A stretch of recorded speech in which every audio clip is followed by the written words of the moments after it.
आदिशक्ती तुळजाभवानी उभय हिंदुस्थानचा आराध्य दैवत छत्रपती शिवाजी महाराज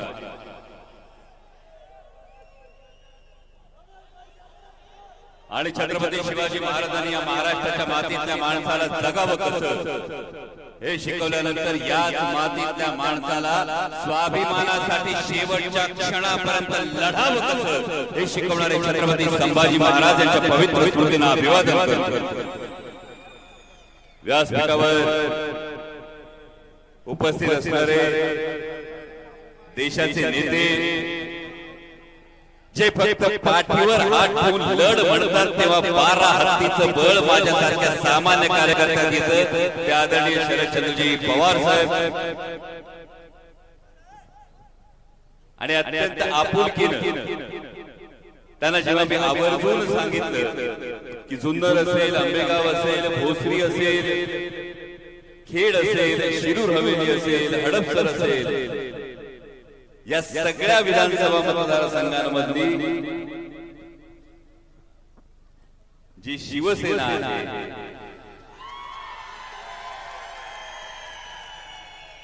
ही जीवापाड जीव तोडून हा प्रत्येक शिवसैनिकांनी एक नारा इथे लिहिलाय, रामकृष्ण हरी वाजवा तुतारी।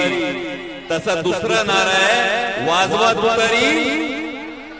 सगळ्यात जास्त जी चिंता अनेक पत्रकारांनी खासगीत व्यक्त केली होती, हे वातावरण ज्या सगळ्या मंडळींनी मिळून बदललंय, ते बाबाजी शेटकाळे असतील, अतुल भाऊ देशमुख असतील, संजू भाऊ घनवट असतील, सुधीरजी मुंगसे असतील, विजू भाऊ डोळस असतील, अशोकजी खांडेभराड असतील, निलेशजी कड असतील, या सगळ्या माणसांनी, आमचे युवकचे जिल्ह्याचे अध्यक्ष स्वप्नील भैया गायकवाड असतील, या सगळ्या माणसांनी मिळून खरं तर रामदास आबा असतील, या सगळ्यांनी मिळून खेड तालुक्याचं वातावरण असं ढवळून काढलंय की आता प्रत्येक वेळी हेच विचारलं जातं की सगळ्यात जास्त लीड देताना खेड तालुका हा 100% पुढे असणार असा विश्वास प्रत्येकाच्या मनात हा तयार।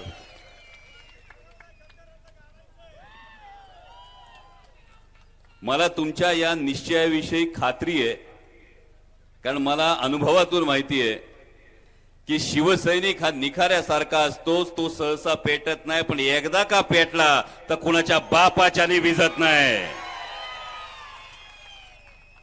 आणि त्यामुळे गद्दारी गाडली जाणार याविषयी माझ्या मनात खात्री आहे। तेवढंच नाही, आणखी लय मटेरियल, लय माल मसाला घेऊन आलोय आज, सगळा सांगतो। आज डिफेन्स नको, डिफेन्स करता करता त्यांची पुरेवाट होईल। सर्वात प्रथम आज शुभ मुहूर्त आहे, 3.5 मुहूर्तांपैकी एक मुहूर्त अक्षय तृतीयेचा। या अक्षय तृतीयेच्या आपणा सर्वांना मनापासून शुभेच्छा देतो आणि शुभ काम झालं पाहिजे। अक्षय तृतीयेच्या मुहूर्तावर शुभ काम झालं पाहिजे। हे शुभ काम काय तर देशाची निवडणूक आहे आणि देशाच्या लोकसभेची निवडणूक असताना आपण सातत्याने पाहतो आहोत, जशी सुरुवात झाली तेव्हापासून कुठली ना कुठली वैयक्तिक टीका, म्हणजे आता तर इतके हास्यास्पद काय गोष्टी सुरू झाल्या का कुठले ना कुठले काहीतरी सोशल मीडियाचे व्हिडिओ हे करायचे। म्हणजे आदित्य साहेब, काल मी एक व्हिडिओ बघितला आणि त्याच्यात इतका हास्यास्पद आरोप करण्यात आला होता, म्हणजे मला असं वाटलं होतं की किमान 3 टर्म खासदार असल्यानंतर सोशल मीडिया टीम तरी थोडीफार मच्युअर असेल। आणि तेव्हा आरोप सचिन भाऊ असा करण्यात आला, छत्रपती संभाजी महाराजांच्या समाधीस्थळी जाण्यासाठी मी मानधन मागितलं। अरे, ज्या माणसानं स्वतःचं घर विकून छत्रपती संभाजी महाराजांचा खरा इतिहास समोर आणला, त्याच्यावर हा आरोप करताना जनता विश्वास ठेवेल का याचा विचार करा। आणि मी वारंवार सांगितलं होतं, वैयक्तिक टीका टिप्पणी नाही, देशाची निवडणूक आहे। कारण अमोल कोल्हे काय करतो, अमोल कोल्हे नटसम्राट आहे की कार्यसम्राट आहे की अमोल कोल्हे वेळ देतो, या सगळ्या गोष्टींपेक्षा महत्वाचं ही निवडणूक माझ्या शेतकऱ्यांच्या शेतमालाच्या हमीभावाची, ही निवडणूक माझ्या सर्वसामान्य मध्यमवर्गीयाच्या महागाईची आहे, ही निवडणूक माझ्या तरुणाच्या बेरोजगारीची आहे। पण हे सगळं करत असताना जेव्हा खणायला सुरुवात केली तेव्हा हिरामण अण्णा खणायला सुरुवात करताना एक एक धक्कादायक गोष्टी समोर आल्या।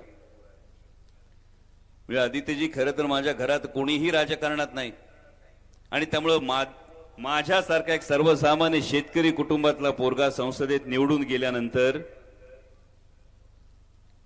जो आदरणीय शरदचंद्रजी पवार साहेबांचा आशीर्वाद होता, खरंच प्रश्न पडला की नेमके काय प्रश्न विचारलेत, नेमके लोकसभा मतदारसंघाचे आपल्याला माहित असलेले प्रश्न, त्याच्या पलीकडे पण काहीतरी प्रश्न असतील. आणि म्हणून जेव्हा प्रश्नांचा धांडोळा घेतला, व्हिडिओ पोहोचले तुमच्यापर्यंत. 15 वर्ष या मायबाप जनतेने निवडून दिल्यानंतर संसदेमध्ये जेव्हा प्रश्न विचारला गेला पाणबुडीवरच्या टॉर्पेडो फायरिंग सिस्टीम विषयी, तेव्हा माझ्यासारख्या मुलाच्या मनात हा प्रश्न निर्माण झाला, आमच्या जुन्नरला समुद्र नाही, आंबेगावला समुद्र नाही, खेडला आहे का समुद्र? मग समुद्र कुठंच नाही आणि तरी सुद्धा या भागानं ज्यांना निवडून दिले त्यांना पाणबुडीचा प्रश्न पडतो. बरं, हे झाल्यानंतर शिरूरमध्ये रामलिंग महाराजांची खोटी शपथ खाल्ली. आणि खोटी का? अहो, आमच्याकडे म्हणतात ना, पूजाताई म्हणतो का नाही आपण, कर नाही त्याला डर कशाला. मग कशाला गायगानी चिरंजीवानं मध्ये आणलं आणि सांगायला लावलं कंपनी काय काय करते.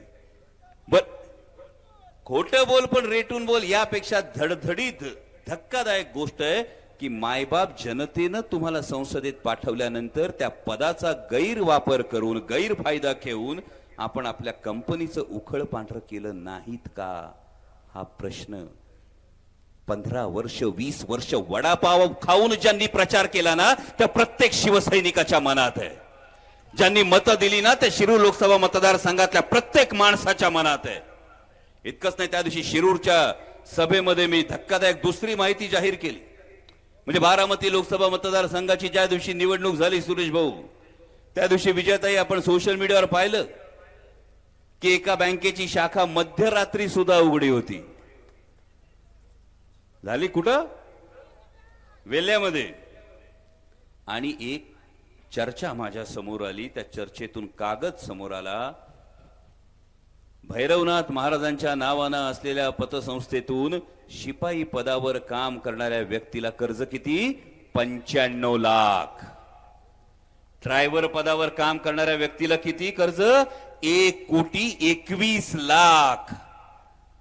अशी तब्बल 11,70,00,000 रुपयांची कर्ज ही वाटण्यात आली. अशी चर्चा जेव्हा येते तेव्हा खबरदारीचा उपाय म्हणून मी माननीय आरोंना आज पत्र लिहिलं. मी माध्यमांचा आभार मानतो, आपण या पत्राची बातमी सुद्धा केली की शिरूर लोकसभा मतदारसंघातील पीडीसीसीच्या बँका, त्या शाखा आणि भैरवनाथ सहकारी पतसंस्थेच्या ज्या काही शाखा असतील याच्या बाहेर पोलीस बंदोबस्त ठेवावा. आणि माझी आपल्याला विनंती, आपल्या डोळ्यांचे सीसीटीव्ही पण चालू ठेवा.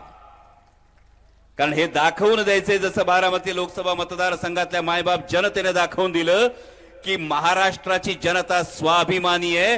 तुम्ही तोंडावर फेकलेल्या रोपड्यांनी आम्ही विकले जाऊ शकत नाही, हे आपल्याला दाखवून द्यायचं.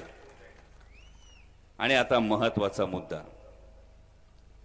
2004 ते 2019 एक महाशय हे शिरूर लोकसभा मतदारसंघाचे खासदार होते. कंपनीचं उखळ पांढरं झालं हे तर आपण पाहिलं. पण हे होत असताना 2014 मध्ये देशाच्या forest committee, forest and environment नावाची कमिटी असते. वेगवेगळ्या विषयांच्या कमिट्या असतात ज्याच्यावर संसदेचे प्रतिनिधी असतात. आणि यामध्ये फॉरेस्ट कमिटीवर आपण निवडून दिलेले लोकप्रतिनिधी होते. आणि गट नंबर 657, एकूण क्षेत्र 25 एकर 12 गुंठे, ही वन खात्याची जमीन ही लाटण्याचं काम या लोकप्रतिनिधींनी केलंय. वन खात्याची जमीन. बरं, ही जमीन कुणाला मिळते? याच्यामध्ये बघा, फॉरेस्ट राईट ऍक्ट सगळे पुरावे आहेत, पारित झालेले आदेश आहेत, मुख्य वनरक्षकाचा अहवाल आहे. ही जमीन कुणाला मिळते? माझ्या आदिवासी बांधवांनी लक्षात ठेवलं पाहिजे. ही वन खात्याची जमीन लाटण्याचं काम केलेलं आहे. आपण भूमिहीन शेतमजूर असल्याचं दाखवून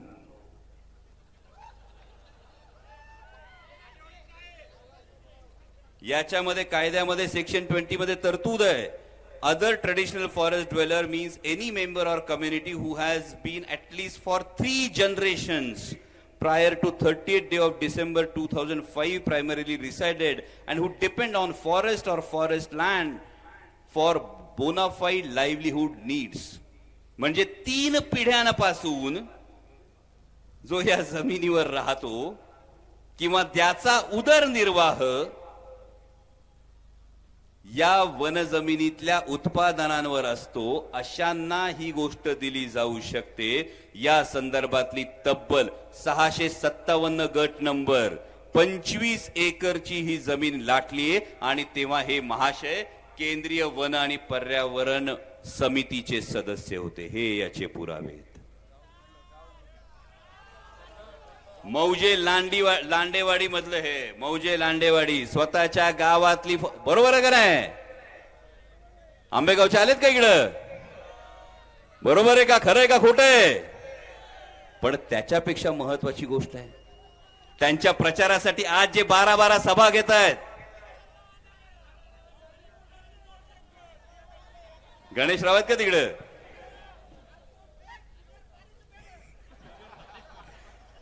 पण हाही धक्कादायक गोष्ट येते. आणि आदरणीय साहेब, जे माननीय उपमुख्यमंत्री हे त्यांच्या सभेसाठी येतात, हे माननीय उपमुख्यमंत्री पर्यावरणाची आपल्याला अत्यंत काळजी असं दाखवतात, त्या आदरणीय दादांनी याचं उत्तर द्यावं.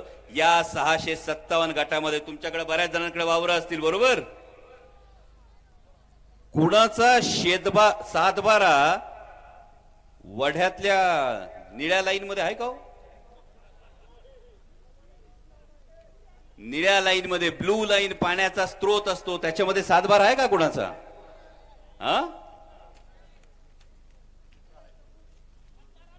हा बघा, सातबारा 657चा 4 ब्लू लाईन मधला सातबारा आहे. ब्लू लाईन मधला नैसर्गिक पाण्याचे प्रवाह अडवत असताना त्यातला हा सातबारा आहे. आणि त्याच्या मोजणीवर, त्याच्यावर कागदपत्रांवर उल्लेख सुद्धा हा त्यांच्याच नावाचा आहे. 2 एकराचा हा वेगळा सातबारा 657/4 आणि हा या ब्लू लाईन मध्ये आहे. आणि मग आता सांगावं आदरणीय दादांनी, ज्या पर्यावरणाची आपल्याला काळजी आहे, त्या पर्यावरणाच्या संदर्भात तुमचा उमेदवार जर अशा पद्धतीने गोष्टी करत असेल, तरीही दादा तुम्ही म्हणाल की तुमच्या उमेदवाराला निवडून द्या. बरं ठीक आहे. दादा काय म्हणतात? अमोल कोल्हेंनी संपर्क फारसा ठेवला नाही. आणि त्यानंतर समोरून काय प्रचार दिला? कोविडच्या काळामध्ये प्रचंड मोठं काम समोरच्या उमेदवारांनी केलं. म्हणजे कोविडच्या काळामध्ये आपल्या माध्यमातून 5 लाख नागरिकांचं लसीकरण करणारा शिरूर लोकसभा मतदारसंघ हा देशातला पहिला मतदारसंघ होता. फॅबिफ्लू नावाची गोळी 105 रुपयाला आली होती. या गोळीची 40 रुपयांनी देश पातळीवर किंमत कमी करणारा हा तुमचा लोकप्रतिनिधी होता. पण असं असताना खोटं बोल, रेटून बोल, पण अंगाशी येतं खोटं बोललं की. त्यांनी सांगितलं लॉकडाऊन मध्ये लय काम केलं. लॉकडाऊन मध्ये नेमकं काम काय केलं? लॉकडाऊन मध्ये वनजमिनी, देवस्थान जमिनी, गायरान जमिनी यांचं डिमार्केशन आणि मोजणी करून कुंपण घालण्याचं काम सुरू होतं. याच्यामध्ये शाळकरी मुलांचे जाण्या येण्याचे रस्ते बंद होत होते. आणि लांडेवाडीतल्याच एका माजी लोकप्रतिनिधीला सोशल मीडियावर लुटलं रे लुटलं, आम्हाला आणि गावाला लुटलं अशी पोस्ट टाकायला लागली होती. आता नाव बी माहितीये तुम्हाला.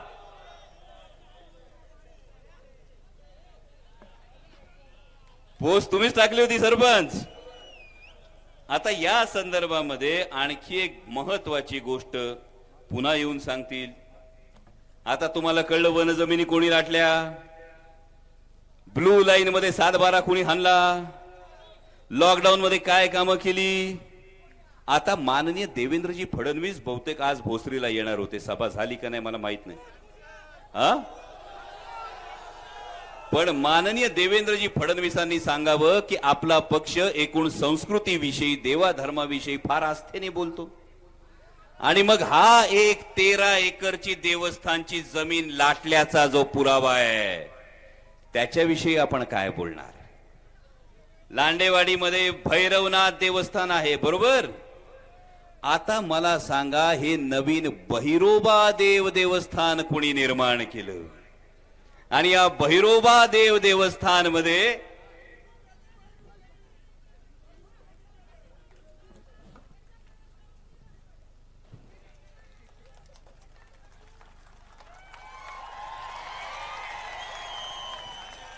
हेच निगोडताई तुमच्यापर्यंत याच गोष्टी पोचवायच्या होत्या. या 13 एकर जमिनीवर काय आज आहे तुम्ही बघा. आणि भैरवनाथ देवस्थान असताना आज लांडेवाडीकरांचा हा सवाल आहे की जो नाही झाला देवाचा तो काय होईल समाजाचा. आणि मी सगळ्या मोठ्या नेत्यांना जे प्रचाराला येत आहेत त्यांना हाही प्रश्न विचारतोय, अशा उमेदवाराच्या प्रचाराला तुम्ही येताय? या अशा उमेदवाराच्या प्रचाराला तुम्ही येताय, याचा तुम्ही खरं तर विचार केला पाहिजे. आणि याचं उत्तर आता राज्याच्या दोन्ही उपमुख्यमंत्र्यांनी दिलं पाहिजे. राज्याच्या उपमुख्यमंत्री पदासारख्या जबाबदार पदावर आपण आहात आणि आपण जो उमेदवार दिला आणि ज्या उमेदवाराला निवडून द्या म्हणून सांगितलं जातंय, त्या उमेदवाराच्या या सगळ्या कृत्यांचा तुम्ही काय फैसला करणार? या सगळ्या कृत्यांना राज्याच्या दोन्ही उपमुख्यमंत्र्यांचा पाठिंबा आहे का? की दोन्ही उपमुख्यमंत्री ही धमक दाखवणार की ही जी सगळी प्रकरणं दाखवलीत याची सखोल चौकशी होणार? याचं उत्तर अजितदादांनी आणि देवेंद्रजी फडणवीसांनी या महाराष्ट्राच्या जनतेला, या शिरूर लोकसभा मतदारसंघातल्या जनतेला दिलं पाहिजे. आणि आता दादा अशा उमेदवाराचा प्रचार करायला येताना काय म्हणतात? पुण्यात सभा होती. पुण्यात सभा असताना माननीय पंतप्रधानांच्या कानात दादांनी सांगितलं कांद्याची निर्यात बंदी उठवा. आणि मग निर्यात बंदी उठली. आदरणीय दादा, हे सांगायला फार उशीर केला. तो 3 डिसेंबरला निर्यात बंदी झालीये. आज 5 महिन्यामध्ये जवळपास 10,000 कोटीपेक्षा जास्त नुकसान आमच्या कांदा उत्पादक शेतकऱ्याचं झालं असेल. अरे एकरी 3.5 लाख नुकसानीचा विचार करा. आणि जी उठवली म्हणता ही निर्यात बंदी बी फसवी आहे. आजचा भाव किती? 14 का 16? 13, 14, 15 इथंच आहे. त्यामुळे दादांनी इथे येऊन बघावं. ज्या माननीय पंतप्रधानांच्या कानात आपण सांगितलं निर्यात बंदी उठवा, ती निर्यात उठवल्यानंतर $550 मेट्रिक टन वर आपल्या बोकांडी टाकले. त्याच्यावर 40% निर्यात शुल्क लादलं. आणि आता याच ठिकाणी कांदा उत्पादक शेतकऱ्याच्या स्वप्नांची जी माती होते त्याचं उत्तर खरं तर आदरणीय दादांनी दिलं पाहिजे. जिल्हा नियोजनाचं, ज्या जिल्ह्याचे पालकमंत्री म्हणून तुम्ही ताठमानेनं सांगता, त्या पुणे जिल्ह्याचं दुधाचं कलेक्शन आहे 26 लाख लिटर. दुधाचे भाव कितीनी पडले? 10 रुपयांनी की 12 रुपयांनी? 10 रुपयांनी पडले म्हणून समजा दिवसाचं तुमचं नुकसान होते 2,60,00,000. पुणे जिल्ह्यातल्या दूध उत्पादक शेतकऱ्याचं दिवसाचं नुकसान 2,60,00,000. महिन्याचं नुकसान 80 कोटीचं. 12 महिन्याचं नुकसान 960 कोटी रुपयाचं. अहो दादा, जो विकास निधी तुम्ही देतो म्हणता, त्या पुणे जिल्हा नियोजनाचंच बजेट फक्त 1000 कोटी आहे. आता तुम्ही कुठल्या विकासासाठी या गोष्टी बोलताय? येऊन तुम्ही सांगताय पाडून दाखवतो.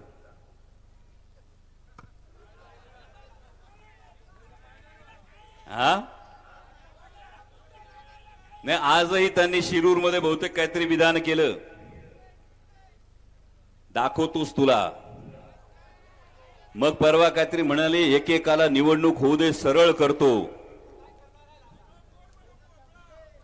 माझी विनंती एवढीच आहे की आदरणीय दादा, आपण फार मोठे नेते, जर सरळच करायचं असेल तर आमचा वेदांता फॉक्सकॉन जे गुजरातला पळून नेला ना, त्यांना आधी सरळ करा, जेणेकरून आमच्या 2 लाख तरुणांना रोजगार मिळेल. ज्यांनी आमच्या कामगारांच्या विरोधी कायदे केले त्यांना आधी सरळ करा. ज्यांनी आमच्या शेतकऱ्यांची निर्यात बंदी केली त्यांना आधी सरळ करा. अरे दम तुम्ही आमच्यासारख्या सर्वसामान्य कार्यकर्त्याला काय देताय? परवा जुन्नरमध्ये बोलताना बोलले बिबट्याच्या प्रश्नावर राजकारण करू नका. अरे पुणे जिल्ह्याचा पालकमंत्री या भागात आहे आणि आज 3रा हल्ला झाला. परवा 8 वर्षाच्या लेकराचा मृत्यू झाला, आज 40 वर्षाच्या महिलेचा मृत्यू झाला, आणि जर आमच्या जिल्ह्याचा पालकमंत्री या संदर्भात कोणती भूमिका न घेता फक्त प्रचारामध्ये पळत असेल तर का, कशासाठी आम्ही तुमचा आदर करायचा, याचं खरं तर उत्तर दिलं पाहिजे. कारण साधा प्रश्न आहे. तुम्ही सहज म्हणू शकता भावनिक भाषण करू नका. का नको करू भावनिक भाषण? जेव्हा आमची लेकरं बिबट्याच्या हल्ल्याच्या दहशतीत वावरत असतात, रात्री पाण्याला वावराला पाणी द्यायला जायच्या वेळी आमचा सर्वसामान्य शेतकरी 10 वेळा विचार करत असतो. आमच्या आयुष्याशी निगडीत हा प्रश्न आहे, आणि तुम्ही म्हणता भावनिक भाषण करू नका. पाहिजे तेवढे पिंजरे देतो. अहो दादा, मागे पण घोषणा केली होती 20 पिंजरे आलेत फक्त जुन्नर वन विभागाला. का नाही राज्य आपत्ती घोषित करत? त्यामुळे इकडं तिकडं माणसांना पिंजऱ्यात टाकण्याचे दम देण्यापेक्षा बिबट्यांना पिंजऱ्यात टाकावं दादा, तर ती ताकद दिसती.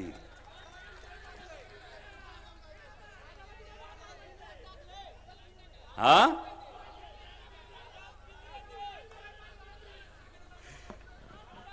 आता सगळी गंमत बघा.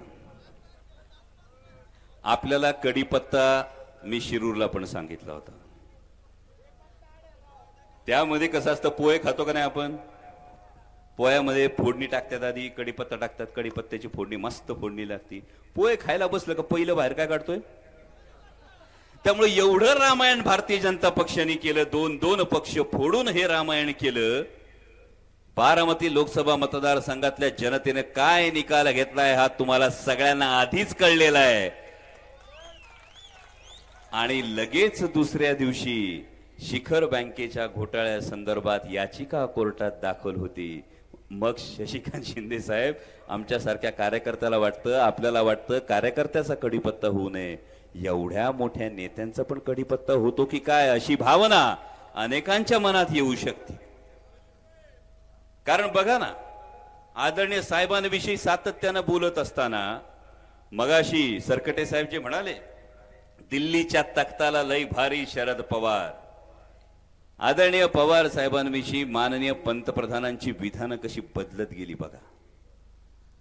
म्हणजे आधी आले तेव्हा सांगितलं पवार साहेबांनी काय केलं, नंतर सांगितलं पवार साहेबांविषयी अत्यंत खालच्या पातळीवर जाऊन पवार साहेबांविषयी अस्वस्थ आत्मा म्हणाले. पण बहुतेक माननीय पंतप्रधानांना हे कळून चुकलंय की आदरणीय पवार साहेब महाराष्ट्राचा आत्मा आहेत, शेतकऱ्यांचा आत्मसन्मान आहेत. आणि म्हणून मग आज नंदुरबार मध्ये कंप्लीट युटर्न मारून पवार साहेबांना जेव्हा विनंती केली की आदरणीय साहेब तुम्ही इकडे या, आणि पवार साहेबांनी स्वाभिमानानं सांगितलं येत नाही जा, तेव्हा त्यांची तळी उचलून पळणाऱ्या अनेकांच्या मनात ही भावना झाली असेल, अरे बापरे, पंतप्रधान आता असं म्हणायला लागले म्हणजे आपला परत कढीपत्ता होतो का काय, अशी त्यांच्या मनात ही भावना नक्कीच झाली असेल. पण बारकाईनं बघा भावांनो, ही देशाची निवडणूक आणि देशाच्या निवडणुकीमध्ये माननीय पंतप्रधानांची भाषणं ज्या पद्धतीने बदलत चाललीत, भाषा ज्या पद्धतीने बदलत चालली, ही भाषा बदलताना आपण बघतो. सुरुवातीला विकासाच्या बाबतीत प्रश्न होते, 70 वर्षात काँग्रेसने काय केलं हे प्रश्न होते. मुळात 10 वर्ष तुमच्या हातात सत्ता असताना तुम्ही नेमकं काय केलं हे तुमचं सांगणं कर्तव्य होतं. पण माननीय पंतप्रधानांच्या हातून जशी सत्ता निसटते याची जाणीव व्हायला लागली, तसं माननीय पंतप्रधान धार्मिक तेढ वाढवणाऱ्या गोष्टी बोलायला लागले. धार्मिक तेढ वाढवणारी ही वक्तव्य जशी बदलायला लागली, त्यावरून समजून जा भावांनो, निवडणूक यांच्या हातून निसटली आणि किमान 35 ते 36 खासदार महाविकास आघाडीचे महाराष्ट्रातून निवडून जाणार म्हणजे जाणार. त्यामुळे केंद्रातलं हे सरकार जाणार ही काळ्या दगडावरची रेघ आहे.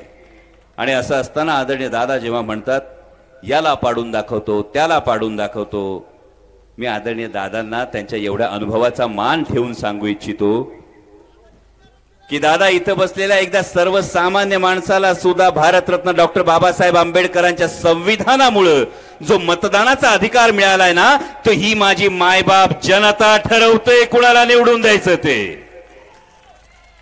आणि त्यामुळे याला पाडतो त्याला पाडतो. एकदा सांगा ना, नेमकं काय चुकलं, असं काय चुकलं म्हणून आज तुम्ही धमक्या देताय?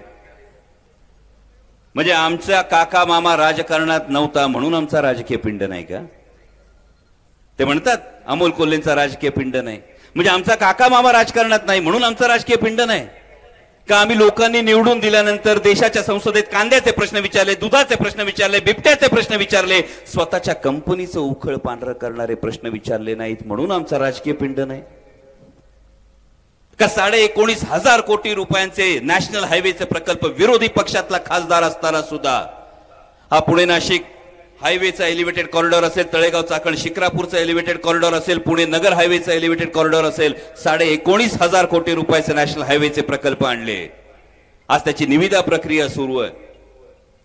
हे जनतेच्या हिताचं काम केलं म्हणून आमचा राजकीय पिंड नाही की? कोविडच्या काळामध्ये जेव्हा हॉस्पिटलमध्ये बेड मिळेल का म्हणून आम्ही फोन करत थकत होतो आणि ग्रामीण भागामध्ये कुठेही मोठं हॉस्पिटल नव्हतं म्हणून इंद्रायणी मेडिसिटी सारखं हॉस्पिटल आणून 26 सुपर स्पेशालिटी हॉस्पिटल्स एका कॅम्पसमध्ये आणण्याच्या दृष्टीनं भूमिका घेतली इंद्रायणी मेडिसिटीची म्हणून आमचा राजकीय पिंड नाही की? खरं सांगा दादा,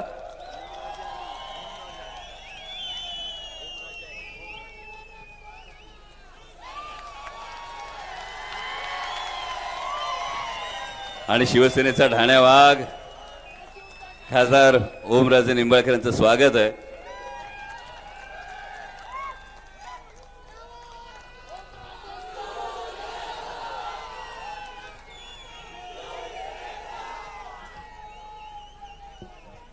म्हणजे आज खरं तर ओमराजेंना विशेष विनंती केली होती की चाकण परिसरात सभा आहे, चाकण परिसरामध्ये स्वर्गीय सुरेश भाऊ गोरेंची अनुपस्थिती खरं तर इथं जाणवते, त्यावेळी शिवसेनेचा आणखी एक ठाण्या वाघ सोबत असावा यासाठी ओमराजेंना विनंती केली होती. ओमराजे आपण आलात त्याबद्दल मी मनापासून आपला आभार मानतो. आणि माझे मार्गदर्शक आदरणीय बाळासाहेबजी थोरात हे सगळे आलेत. आणि खरोखर आज खरं तर थोरात साहेब सातत्याने मला प्रश्न विचारला जात होता, सगळे पत्रकार सारखं विचारत होते की 2 उपमुख्यमंत्री, 200 आमदार, मुख्यमंत्री, केंद्रातले मंत्री एवढे सगळे तुम्हाला एकट्याला घेरायला येत आहेत. आज तुम्ही सगळी जीवाभावाची माणसं व्यासपीठावर पाहिली आणि बघितलं ही ताकद आहे. आणि ही ताकद पाठीशी उभी राहत असताना आपल्या सगळ्यांना कळकळीची विनंती करतो. गेल्या 5 वर्षात काय काम केलंय आपण सगळ्यांनी पाहिलं. नॅशनल हायवेच्या माध्यमातून 19,500 कोटी रुपयाचे प्रकल्प असतील, इंद्रायणी मेडिसिटी सारखा प्रकल्प, राष्ट्रीय वनौषधी संशोधन केंद्रासारखा प्रकल्प, इतकंच नाही तर कर्जत, वाडा, राजगुरुनगर ते शिरूर या नॅशनल हायवेचा दर्जा देण्यासाठी त्याचा डीपीआर आपण बनवतो आहोत. या सगळ्या गोष्टी आपण करत असताना तरी सुद्धा काही जर उणीव राहिली असेल तर तुम्ही सगळी घरातली माणसं आहात. प्रामाणिकपणे सांगतो, लेकरानं थोरल्याकडे आणि घरातल्या माणसांकडे जर उणीव राहिली तर काही उणीव राहिली असेल तर पुढच्या 5 वर्षात ती भरून काढतो हा तुमच्यापैकी प्रत्येकाला शब्द देतो. म्हणजे आदरणीय दादा प्रत्येक वेळी जी टीका करतात, नटसम्राट, सेलिब्रिटी, खासदार असं उपहासाने म्हटलं जातं. पण जेव्हा हे उपहासाने म्हटलं जातं तेव्हा प्रामाणिकपणे सांगू इच्छितो, जे काही केलंय तो छत्रपती संभाजी महाराज आणि छत्रपती शिवाजी महाराजांचा इतिहास पुढच्या पिढीपर्यंत पोहोचवण्याचं काम हे सातत्याने केलंय. आणि म्हणूनच किती जरी धमक्या दिल्या ना,